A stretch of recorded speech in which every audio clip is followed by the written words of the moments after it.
এই শোনো, সামনে দুর্গাপুজো, চলো দুটো শাড়ি কিনে দিই। শাড়ি? ইয়েতে যে দুটো বেনারসি পেয়েছি, ওই দুটো বেনারসি থাকলেই হয়ে যাবে, আর কিনে দিতে হবে না, ঠিক আছে?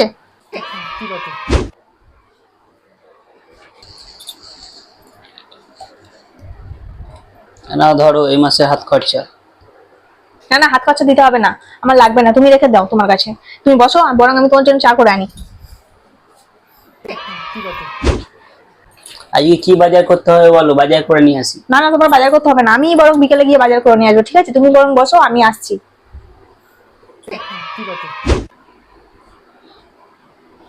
এই শুনছো, আমার বন্ধুরা 5 দিনের জন্য দীঘা ঘুরতে যাচ্ছে, আমি যাবো? হ্যাঁ যাও, এটা আবার বলার কি আছে, আমি তোমার গুছিয়ে দিচ্ছি জামা কাপড়। উফ, পাটা কি ব্যথা করছে সারাদিন কাজকর্ম করে, উফ। এ কি হলো গো, পা ব্যথা করছে, আমি পাটা টিপে দিই? না না, তুমি স্বামী হও, তুমি বরং শো, আমি তোমার মাথাটা টিপে দিচ্ছি, শুয়ে পড়ো।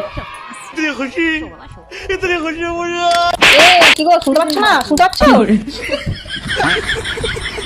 কখন থেকে বলছি আমার পাটা যন্ত্রণা হচ্ছে, পাটা টিপে দাও, পাটা টিপে দাও তাড়াতাড়ি। আর তোমাকে 3 দিন ধরে বলছি যে আমাকে পয়সা পেমেন্ট করতে, একটা বেনারসি শাড়ি রেখেছি 22,000 টাকা, তাড়াতাড়ি পেমেন্ট করো, তাড়াতাড়ি পেমেন্ট করো, টাকাটা পেমেন্ট করো তাড়াতাড়ি।